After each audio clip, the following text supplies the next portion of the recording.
वंदे श्री सद्गुरु सद्भक्त कल्पद्रुमं वंदानां शरणं शरण्यममलं नाथं कनाथाश्रयं यत्सत्तावशतेन स्थावरतं देहस्तु चेष्टान्वितः सोऽयं वो विदधातु वाञ्छितफलं माणिक्यकल्पद्रुमः।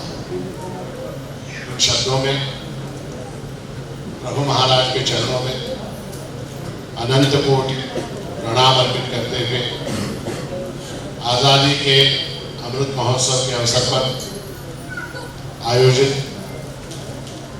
इस अत्यंत सुंदर कार्यक्रम में मेरे साथ मंच पर उपस्थित श्री चक्रवर्ती सूर्यगढ़ी जी, परम आदरणीय श्री रेणुका गंगाधर स्वामी जी, परम आदरणीय अभिनव आदर्श्री स्वामी जी, सम्मान श्री बसवराज पाटिल जी, सम्माननीय श्री गिरधरराज जी रैना जी, सम्माननीय श्री लक्ष्मी जी और मित्रों, अभी मुझसे पूर्व बात करते समय परम आदरणीय श्री रेणुका गंगाधर जी स्वामी ಅವರು ನಿಮ್ಮ ಜೊತೆಯಲ್ಲಿ ಮಾತಾಡ್ತಾ ಇದ್ದಾಗ ಕನ್ನಡದಲ್ಲಿ ಮಾತಾಡ್ತಾ ಇದ್ರು, ನನ್ನ ಕಡೆ ನೋಡಿ ಹಿಂದಿದಾಗ ಮಾತಾಡ್ತಾರೆ. ಅದು ಸ್ವಲ್ಪ ಕೆಟ್ಟದ ಅನಿಸ್ತಿದೆ. ಯಾಕಂದ್ರೆ ಎಲ್ಲರ ಭಾವನೆ ಇದ್ರೆ ಇವ್ರು ಯಾರೋ ಬ್ಯಾರೆ ಪ್ರದೇಶದ ವಿಷಯ ಹಿಂದಿ ಮಾತಾಡೋ ಕನ್ನಡ ಮಾತಾಡ್ತಾ ಇದ್ರು ಸ್ವಾಮಿಗಳು. ಈ ಕಡೆ ನಾನು ಕರ್ನಾಟಕದವನೇ, ನಾನು ಹುಟ್ಟಿದ್ದು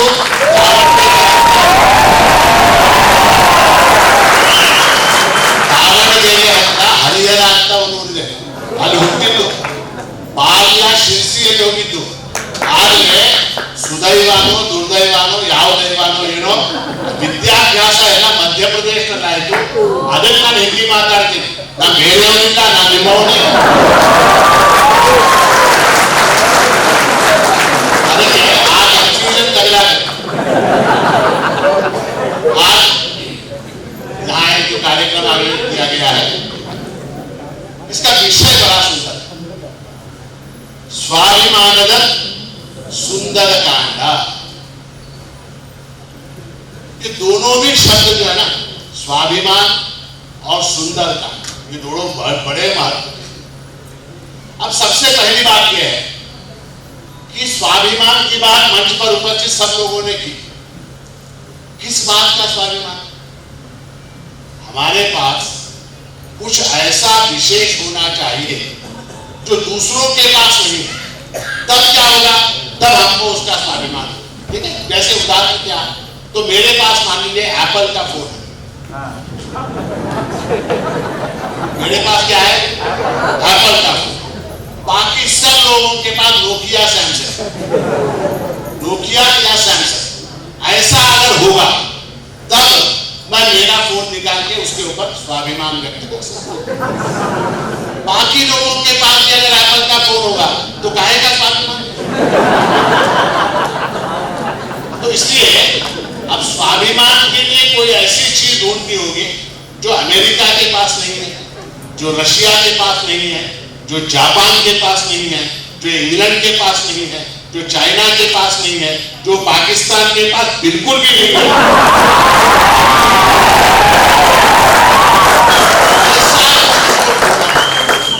ऐसा कुछ हमको ढूंढना। वो क्या है? आप मिलिट्री शक्ति की बात करेंगे, अमेरिका के पास है, रशिया के पास है, जापान के पास है। अर्थव्यवस्था की बात करेंगे, इंग्लैंड के पास है, कनाडा के पास है, फ्रांस के पास है, जापान के पास है, चाइना के पास है। एजुकेशन की बात करेंगे, बहुत से देशों में है। अर्थव्यवस्था है, फॉरेन पॉलिसी है, मिलिट्री पॉलिसी है, डिफेंस पॉलिसी, सब कुछ है। फिर हम किस बात का स्वाभिमान करें? हमारे पास ऐसा क्या है? तो हमारे पास स्वाभिमान करने लायक ऐसी एक वस्तु है जो अन्य किसी देश में नहीं है, वो है हमारी संस्कृति।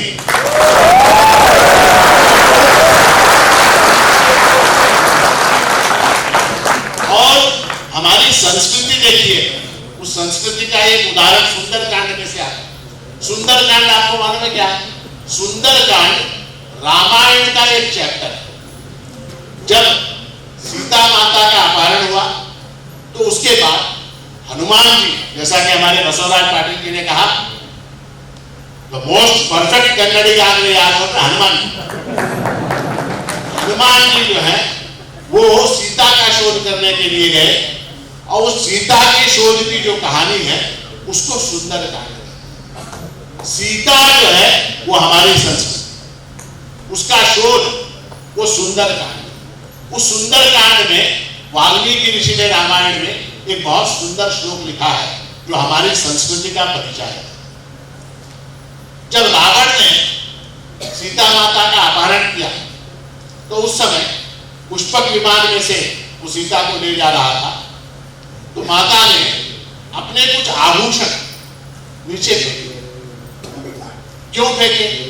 तो जब रामचंद्र जी वगैरह शोध करने निकले तो उनको कोई मार्गदर्शन मिले, उनको कोई सुराग मिले, उनको कुछ पता लगे, इसलिए अपने कंगन, अपनी बिंदिया, अपनी पायल, अपने आभूषण जो थे वो उन्होंने नीचे फेंके। जब सुग्रीव इत्यादि वानर सीता माता का शोध करने के लिए निकले तो उनको कुछ आभूषण मिले। आभूषण, वो आभूषण लेके वो वानर जो है वो रामचंद्र जी के पास आए। रामचंद्र जी अत्यंत शोक में बैठे, सिर में हाथ लगा के बैठे। वानर आए, आभूषण लेके आए, स्वर्ण आभूषण, और उन्होंने हम लक्ष्मण जी से पूछा कि क्या आप पहचानते हैं ये आभूषण जो है ये सीता माता के हैं क्या? आप इनको पहचानते हैं क्या? अनेक आभूषण।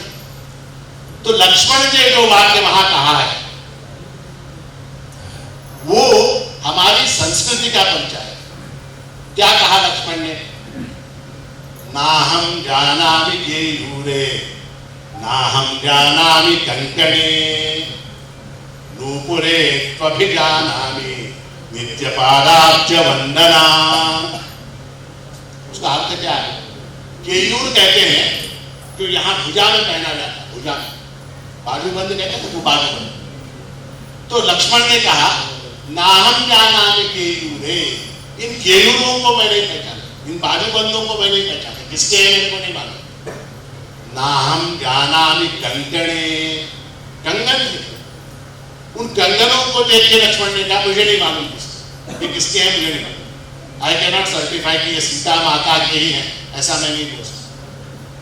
नूपुरे त्वाभिजानामि, ये जो पैरों में ये जो पहनने का आभूषण है नूपुर, नूपुर यानी पायल, उसको मैं पहचान, उसको मैं पहचान। कैसे?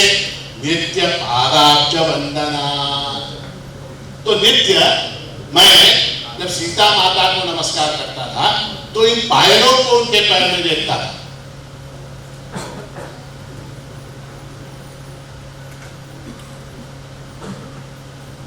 तो इसलिए ये हमारी जो है ये संस्कृति, ये संस्कृति शब्द बड़ा विचित्र है। सम्यक करोति इति संस्कृति।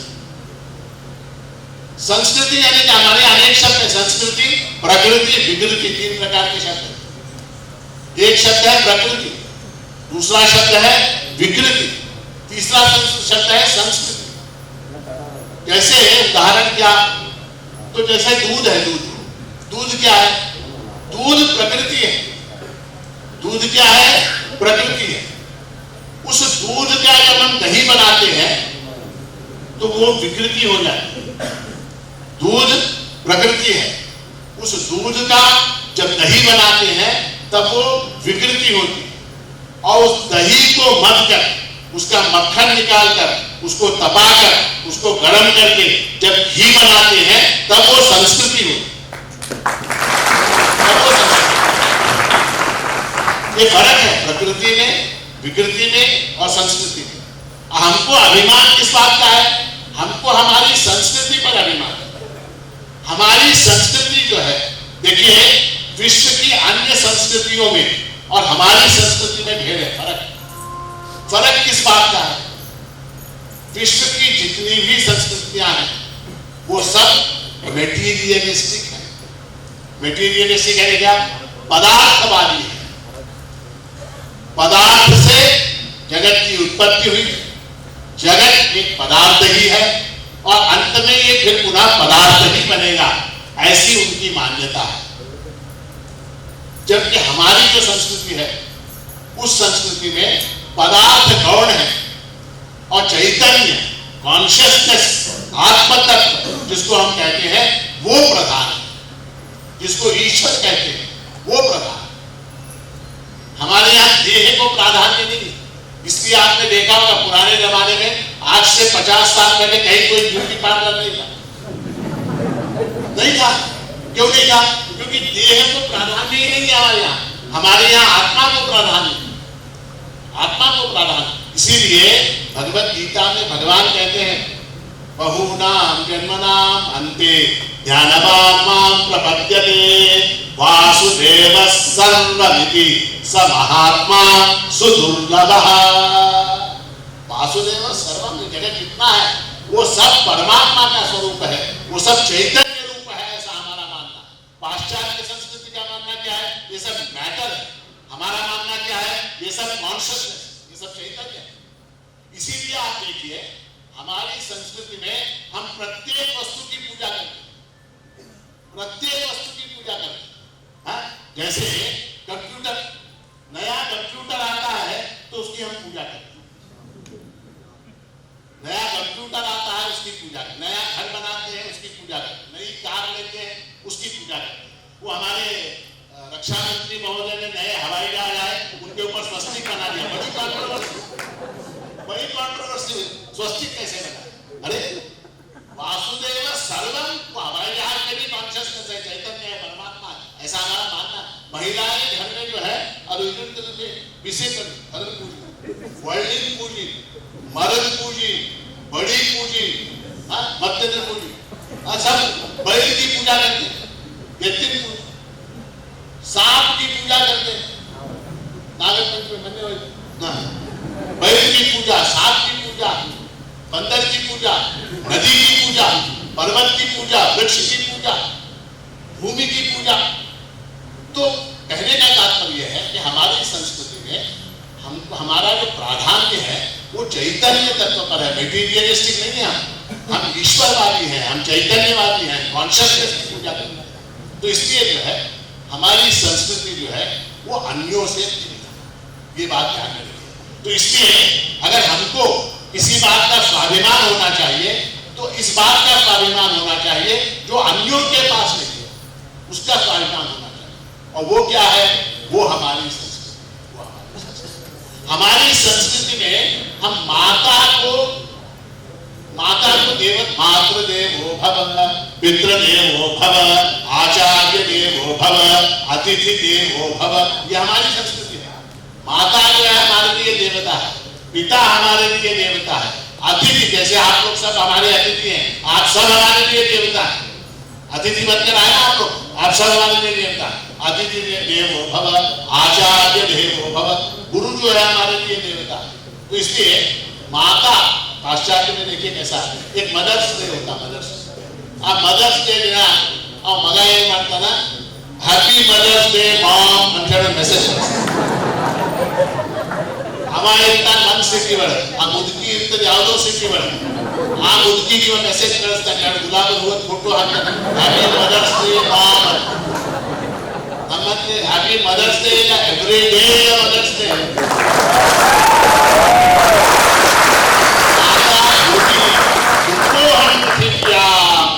ಈಗ ನೋಡ್ರಿ 3 ದಿನ ಮಾಣಿಕ್ ನಗರ್ ಎಲ್ಲ ಭಾರತ್ ಮಾತಾ ಕಿ ಜೈ, ಭಾರತ್ ಮಾತಾ ಕಿ ಜೈ, ವಂದೇ ಮಾತರಂ, ವಂದೇ ಮಾತರಂ ಎಲ್ಲ ಕಡೆ ಇದೇ ಗದ್ದೆನೇ ಕೇಳಿ ಬರ್ತಾ ಇದೆ. ಮಾತಾ भारत माता माता, अब माता का जीवन मात लक्ष्य का नहीं, माता जो है बहुत बड़ी चीज है। एक बात ध्यान में रखिए, उस माता के सम्मान में जहां कहीं भी आंच आती है, उस माता के सम्मान में जब भी कोई घटना जो है उसके विरुद्ध जाती है तो प्रत्येक पुत्र का खून जो है खौलना चाहिए। वो खौलता नहीं है, वो खौलता नहीं है। जहां भी बस चलाई जाती है, जहां भी रेलवे चलाई जाती है, जहां भी भारत भारत की संपत्ति को नुकसान पहुंचाया जाता है, जहां भी भारत को गाली दी जाती है, वो गाली, वो संपत्ति का नुकसान, वो जख्म मेरी माता पर होते हैं। ये ध्यान में रखिए। एक प्रसंग ऐसे कथा सुनाता हूं। एक बार क्या हुआ, चला ಏನಾಯ್ತು ಒಂದು ಮಗ ತಾಯಿ ಬಹಳ ಪ್ರೀತಿಯಿಂದ ಅವನಿಗೆ ಬೆಳೆಸಿದ್ರು, ಓಡಿಸಿದ್ರು, ಬರ್ಸಿದ್ರು, ಎಲ್ಲ ಮಾಡಿದ್ರು. ಫಾರಿನ್ ಕಳಿಸಿ MS ಮಾಡಿ ನಾವು ವಾಪಸ್ ಬಂದ್ರು. ವಾಪಸ್ ಬಂದ್ಮೇಲೆ ಲಗ್ನ ಆಯ್ತು, ಒಂದು ಬಿಸ್ನೆಸ್ ಮಾಡ್ಕೊಂಡ, ಲಗ್ನ ಆಯ್ತು. ಲಗ್ನ ಆದ್ಮೇಲೆ 3 ತಿಂಗಳದಾಗೆ ಏನಂದ್ರೆ ಆಕೆ ಒಂದು ಬಂದಕ್ಕೆ ಸೊಸಿ ಏನಂದ್ರು, ರೀ ಮುದುಕಿ ಕಾಟ ಭಾಳ ಆಗ್ಯದ, ನನಗರ ಇರೋದು ಆಗಲ್ಲ. ಆ ಮುದುಕಿ ಕಾಟ ಭಾಳ ಆಗ್ಯದ, ಮನೆಗೆ ತಾಯಿ ಕಾಟ ಭಾಳ ಆಗ್ಯದ, ನನಗೆ ಸರಿ ಇರೋದು ಆಗಲ್ಲ. ಏನರ ವ್ಯವಸ್ಥೆ ಮಾಡ್ರಿ ಅಂತ ಕಿರಿಕಿರಿ ಮಾಡಿದ್ರೆ ಅವ್ ಮಗ ಏನ್ ಮಾಡ್ದ, ಆ ತಾಯಿಗೆ ಒಂದು ವೃದ್ಧಾಶ್ರಮದಾಗ ಒಯ್ಬಿಟ್ಟ. ಒಂದು ವೃದ್ಧಾಶ್ರಮದಾಗ ಒಯ್ದು ಅಡ್ಮಿಟ್ ಮಾಡಿಬಿಟ್ಟ, ಡೊನೇಷನ್ ಕೊಟ್ಟ, ವೃದ್ಧಾಶ್ರಮದಾಗ ಹಾಕಿಬಿಟ್ಟ. ಆ ತಾಯಿ ಅಲ್ಲೇ ಇರ್ತಿದ್ರು. ಇವ್ರದ್ದೆಲ್ಲ ಸುಖ ಸಂಸಾರ ಮಾಡಿದ್ರು. 1 ವರ್ಷ ಆಯ್ತು, 2 ವರ್ಷ ಆಯ್ತು, 3ನೇ ವರ್ಷ ಒಂದು ದಿನ ಒಂದು ಫೋನ್ ಬಂತು. ಆ ವೃದ್ಧಾಶ್ರಮದಿಂದ ಫೋನ್ ಬಂತು. ಏನಂತ, ನಿಮ್ಮ ತಾಯಿ ಭಾಳ ಸೀರಿಯಸ್ ಆಗ್ಯಾಳ, ಈಗೋ ನಾಳಿಗೋ ನಾಳಿಗೋ ಭಾಳ ಹೊಟ್ಟಕ್ಕೆ ಅಂತಾಳ, ನೀವು ಬಂದಿರೋದ ಭೇಟಿಯಾಗಿ. ಹಾಗಾದ್ರೆ ತಾಯಿ ಇದ್ರೆ ಬಂದು ಭೇಟಿಯಾಗಿ.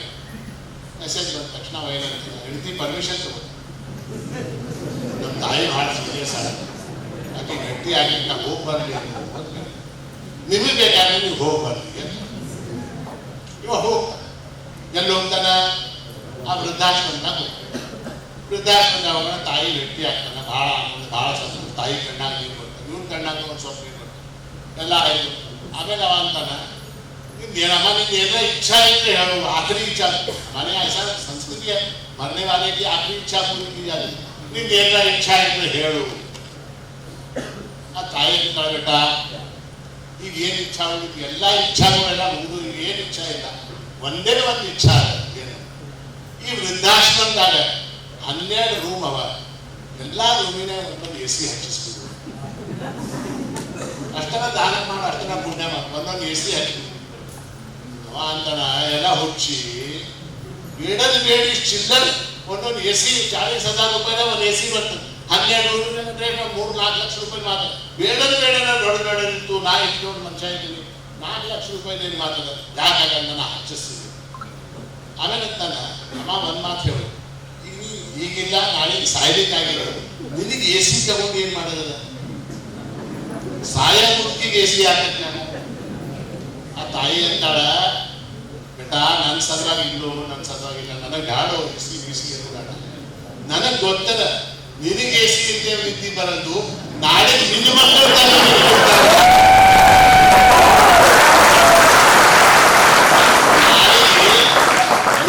ಯಾವಾಗ ತಂದಿಗೆ ಇರ್ತಾರಲ್ಲ, ನಿನಗೆ ವಿದ್ಯೆ ಬರ್ಬೇಕಂತ ಹೇಳಿದ್ರೆ बेटा ನನ್ನ ಸಲುವಾಗಿ. तो हमारी माता का, भारत माता का हाल हमने क्या किया है, उसको अब वृद्धाश्रम में डाल दिया. ये हकीकत है, ये वास्तविकता है. हमने उसको वृद्धाश्रम में डाला है. 75 साल की बूढ़ी हो गई वो. ये दुर्भाग्य है. और ऐसे इस दुर्भाग्य को मिटाने के लिए किस चीज की आवश्यकता है, स्वाभिमान की आवश्यकता है. स्वाभिमान किसका, संस्कृति का. और वो कौन मिटा सकता है, वो आप में से युवक मिटा सकते हैं, दूसरे लोग नहीं मिटा सकते, दूसरे लोग नहीं मिटा सकते. और मुझे अत्यंत आनंद इस बात का है कि आज का जो कार्यक्रम यहाँ हो रहा है, स्वामी जी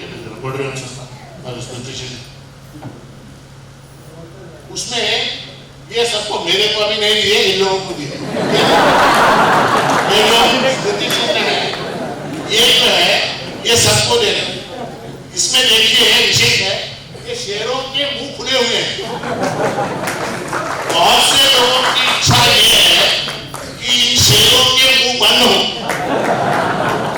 अनुमान समझ में आ रहा है, इशारे समझदार को इशारा करना. और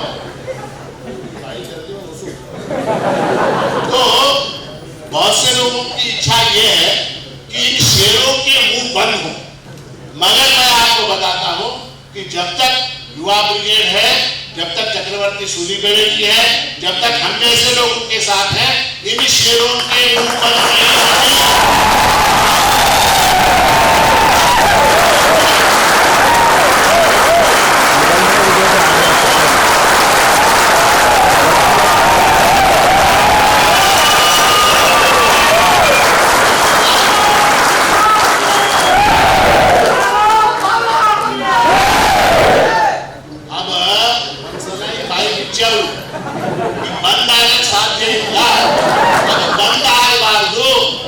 जो है बंद न होने दे।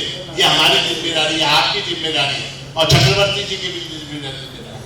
और अंत में मैं ये कहना चाहूंगा कि आप लोग इतनी दूर दूर से, कर्नाटक के हर एक प्रांत से, मंड्या से, हासन से, तुमकुर से, हमारे दावणगिरी, मेरे जन्मस्थान दावणगिरी से, हरियर से, कहाँ से, चित्रदुर्ग से, चिक्कबल्लापुर से, मंगलूर से, कहाँ से पता नहीं आप लोग आए हैं।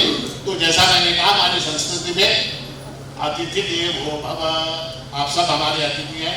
यहाँ आपको हो सकता है कि स्थान के अभाव में या किसी अभाव में कुछ कष्ट हुआ होगा, कुछ आपको तकलीफ हुई होगी, कुछ आपको पीड़ा हुई होगी, किसी बात की असुविधा हुई होगी, तो उसको आप लोग जो है उसको आप क्षमा करें और जो भी जैसा भी आपको यहाँ पर सुविधा प्राप्त हुई उसको स्वीकार करें और आनंद से पुनः जो है आपका कोई भी कार्यक्रम हो तो उसके लिए आप यहाँ अवश्य। एक और बात बोलिए कि चक्रवर्ती शब्द का अर्थ आपको मालूम है क्या? क्या है? चक्रवर्ती शब्द का अर्थ क्या है?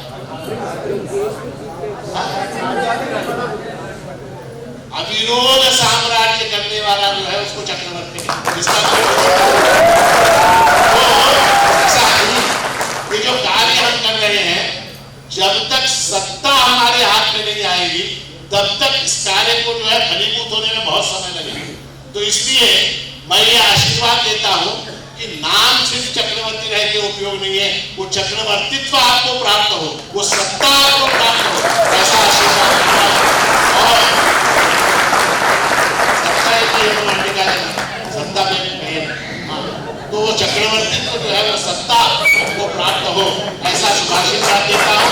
और आप सब लोगों को देश की सेवा करने का और भारत के स्वाभिमान की रक्षा करने की बुद्धि, उसकी प्रेरणा, उसकी शक्ति प्रभु महाराज आप सबको दे, ऐसा मंगल आशीर्वाद देते हुए, ऐसा शुभाशीर्वाद देते हुए अपने वक्तव्य को यहाँ विराम देता हूँ। भारत माता की